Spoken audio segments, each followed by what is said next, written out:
Well. Broncos country, Maha salute everybody. Man, I've been waiting all week for this video. I've been waiting all week for this game. I've been waiting actually for several weeks for this game, but didn't want to think about it too much because I try to stay focused on the games ahead. Broncos getting ready to take on the Baltimore Ravens in Baltimore here in less than 48 hours. Actually, less than 41 hours. And we're going to break it down. We're going to get into it. It's going to be a little bit of a longer video today. So stay tuned. Hope you guys enjoy it. If it's your first time watching the video, appreciate you guys. Welcome. Uh, Consider hitting that subscribe button for me. That'll help me out. And definitely like the video for that algorithm. You already know the deal, man. You know how it goes. All right. Into it, guys. Let's do it. All right. So, sorry, I think my camera cut off a little bit there. So, my Broncos getting ready to go to the Ravens. By far and away, folks. Broncos country, get ready for it. This is by far and away the toughest game we have on the schedule. Obviously, so far, but in my opinion, for the rest of the season. Now, that doesn't mean that if we win this game, we should, we're going to win the rest of them. It's not how the NFL works, but I think this is the toughest game for several reasons. First of all, playing in Baltimore has always been a struggle for this team, always since day one. It's been a really tough place for the Broncos to play. Last time we won there, we had Peyton Manning, and we actually crushed them in the 2013 season. And that's when they ended up firing their offensive coordinator after that game. They promoted Dave Caldwell, yeah, Coach Caldwell, and they ended up going all the way to the damn Super Bowl and breaking our hearts in the process. But anyways, tough place to play, always has been. Um, but not just that, this opponent right now is really good. I understand, the Ravens are 5-3, just like the Broncos are. But in my opinion, they are right now the best team in football, most complete. They do have the defensive deficiencies. We'll get into that. But at least from the offensive side of the ball, the way that they are built and what Derrick Henry's actually brought to that team is exactly what it is they needed. Um, I pinned them as a Super Bowl favorite beginning of the year. I still believe that they are the Super Bowl favorite, and I'm a pretty big, like, people call me a Lamar Jackson hater. I'm not a hater. I think he's phenomenal. I've always thought he was overrated, but the team that he has around him now, with what Derrick Henry can do, is been a game changer for them. So there's that. Um, the Broncos are going to have their hands full, and my concern isn't so much about can the offense score a lot of points. There is going to be that. We'll break all of this down because there's so much to talk about. But my big concern is, as good as our defense has been playing, and as good as our defense is, what makes our defense so good is the fact that we're a very cohesive unit that plays really well together. But when you go up against an offense like this that has so many weapons, eventually scheme is going to be trumped by talent. You're going to have talented guys that can just go out there and limit dudes and make plays. And not saying that we don't have talented players, but we don't have a lot of playmakers. We're kind of a really unique defense in a sense of, like, we don't have 4 or 5 Pro Bowlers or all pros on this team. We just have a lot of really, really good players that play incredibly well together in a scheme that is built beautifully for all of them. Obviously, you got Patrick Surtain, right? But he is a corner, and he's just going to be able to take over one side of the field. The problem that you have really with the Ravens is they have, they're averaging 200 rushing yards a game, right? So they're obviously running the hell out of the football. That's pretty unprecedented in the NFL to average 200 yards a game. Well, it's because they've got, arguably the best running back in football in Derrick Henry, who's kind of doesn't really age, and they've got the best, by far and away, the best dual threat quarterback in the NFL in Lamar Jackson and his ability to run, and it makes it really, really challenging. If if our goal was, like, just stop Derrick Henry and make Lamar beat you, it would be not that difficult of a task. But you can't really do that because making Lamar beat you, he will do it. One of the big things to note here as well is Lamar Jackson is one of the best. I think he was actually ranked the best quarterback against pressures this year, against the blitz, specifically. So this is going to be a unique game where it's like, okay, do we switch that up? Do we try some blitzes early to kind of see what happens? I'm more of I personally believe that Vance Joseph is not going to pressure nearly as much in this game think you're going to see a lot of four-man rushes, and that's where it brings me to the first key matchup of the game, right? The first key part, the key element of this game here. It'd be simple to just lay back and say, "Oh, we just got to stop the run," because that means there's two elements to the run game, right? I mean, there's traditional runs that are called runs, and then there's pass plays that can turn into them beating you on the run. So the big thing for us is going to be our front four has to get pressure on Lamar. You got to be able to get pressure with him. But with four, you're gonna have one guy spying, and the rest of the guys from a man-to-man coverage standpoint, I feel good about that. But you cannot you obviously cannot have him just sit there for 5, 6, 7 seconds in the pocket because he'll pick you apart. But you want to be able to consistently get pressure with your four, and it's going to be a huge task for Zach Allen and for John Franklin Myers and for DJ Jones, and then one of Jonathan Cooper, any of those other guys to really get pressure on Lamar Jackson. It's going to be huge because if you can get pressure with four, maybe five, you're going to set yourself up pretty good here. Um, so that's going to be the number one. And number two is if you guys listen to Vance Joseph talking about it this week, his presser was actually on yesterday, was actually really impressive, and it was actually really awesome to listen to. Very very insightful. And one of the things that he had talked about was you don't want to run a traditional quarterback spy on him. You need to do what he called like a spy and hunt. So, be able to kind of not allow for him to sit in the pocket, but force him one direction, one way, and then so you kind of create that sense of urgency to get the ball out of his hands. Who is that going to be? I'm so intrigued to see who the lineups and what the activations and elevations for practice squad and who's inactive and who's not who is active tomorrow when that comes out.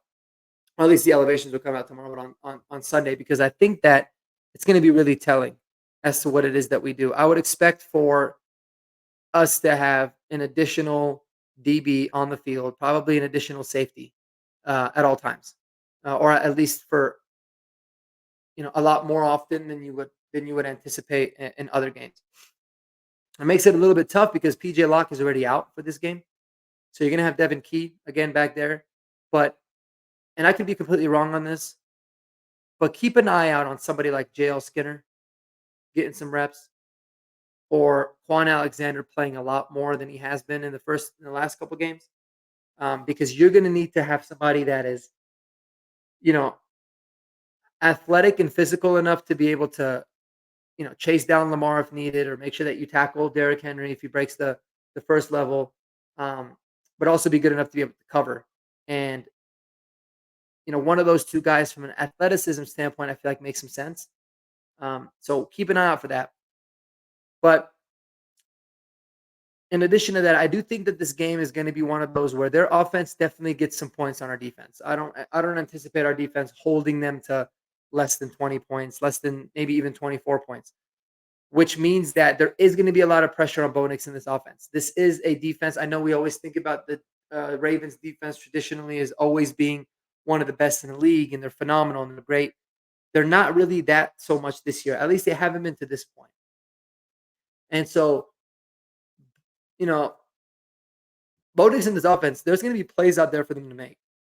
And what I worry so much is that this is going to be one of those games where they're going to have to score points. They're going to have to make explosive plays. Um, Almost assuredly. It's not like you look at, a lot of the other teams that we played so far and you say, man, we feel confident with the way our defense can limit them and limit the amount of scoring that they have. In this particular case, I think that their offense is going to score against our defense, and we're going to have to play catch up. And that's why I think it's a really difficult matchup for us from that sense. But before we get into the offensive side of the ball, going back to the defense, the big challenge that I find on this particular roster and the way that it's set up is not just Lamar and Derrick Henry. Obviously, that's a big piece of it right off of the bat. But another aspect to it is they have some solid skill set players on the receiver side, right? They got like Zay Flowers, Rashad Bateman, Nelson Aguilar. A lot of those guys from in terms of like their skill set, what they do well, they all kind of do things similarly. So you can move them around. And it's not like you can sit there and say, okay, um, Pat Surtain will just shut down Zay Flowers and then it's all good.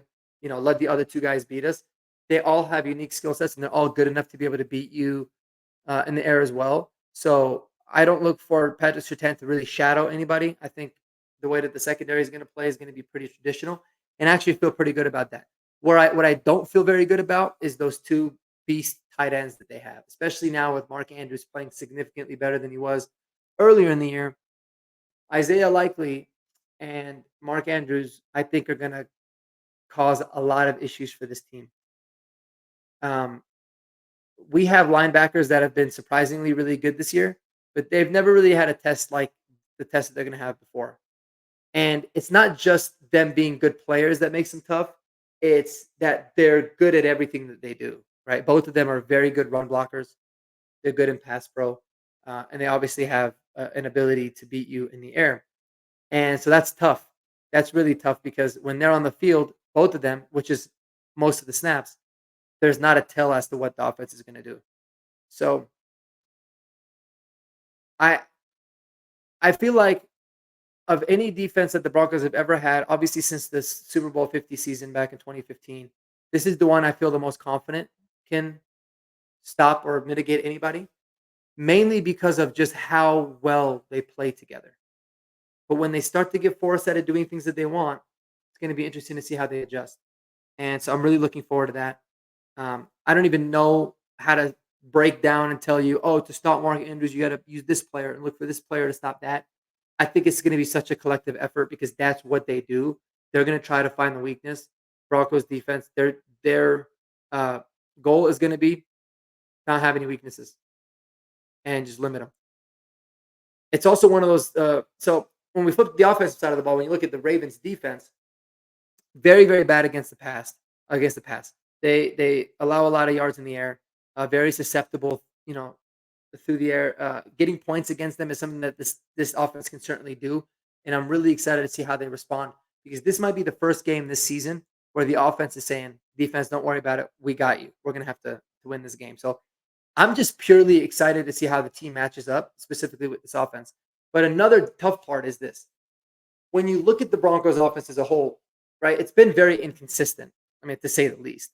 But the running game has been more consistent than the pass game has been if you're looking at one of those two phases. So by thinking about that, all right, if the Broncos offense is quote unquote their running game is quote unquote their strength, the Ravens have been really good against the run. Now, it doesn't necessarily mean they've been good against the run because they're just a very run stout team. A lot of that has been they've been beating teams pretty badly and teams kind of abandon the run because and also they're so bad in the secondary and in the pass game that teams are just like screw running, we're going to pass the football. So it doesn't mean that like because they're technically ranked number 1 against the run that they're actually that dominant and they could be. But it's important to think about because I don't want the Broncos to have this mindset offensively that oh, they're really good against the run, so let's just prioritize throwing. I don't like that. I still think you need to have the game plan of we need to not turn the ball over first and foremost because and I know that's been a huge area of emphasis for sure this week after all the stuff last week. And we need to control the clock and keep the ball out of the hands of the Ravens offense. That should be the way in which we go about this game. We need to get creative in the run game. It's going to be a huge test for our offensive line to just go out there and get it. And then I can assure you, if that happens, if we're able to average 4 to 5 yards a carry against this Ravens team and don't let the game get out of hand too early, there is going to be a lot of explosive plays waiting for us on the back end. Um, but the time of possession is going to be huge, obviously. With that comes in the no turnovers, and I think that this is going to be one of those games where the Broncos need to find a way to get a touchdown or steal a possession on teams, right? So it's going to be one of those games where it might take a kick return for a touchdown, punt return for a touchdown. It might take for us to, really flip the field or force a turnover on their end, like, maybe force a fumble or something on for their unit. The tough part is that the Ravens historically have been always consistently one of the best special team units in the NFL. Obviously, with John Harbaugh's background being an elite special teams coordinator. It's always been a big thing for him. But it might take some of that. It might even take, man, if the defense can be stouter, the defense can have that one drive where they get a turnover and they make it count. That's going to be huge. That's how you win these games as a pretty big underdog on the road. Um, and again, the start is going to be huge. The start is going to be massive. It's going to be imperative to the overall, um, the overall result of this game for sure.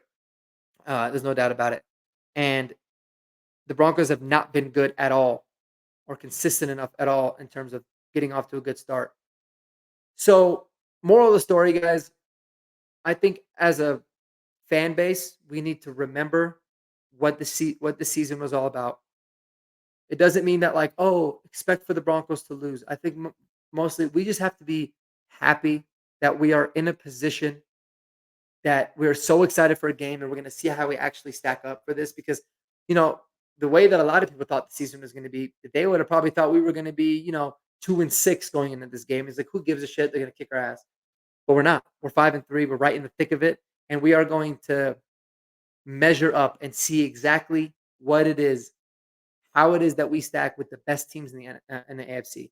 And for that, I'm really, really excited because I think only good things can come from this. Even if we get blown out, I think good things can only come because then it's going to be able to say, okay, this is where we need to get better at. This is where we need to get better at, etc. If we end up winning this game, you're obviously going to be thrilled, but you can look at it and say, man, we're legit. How do we build on this? Where are areas that we can continue to get better? Now, what do we do during the trade deadline, right? How does it change that? So there's going to be of a lot of things that can come out based on the result of this game overall.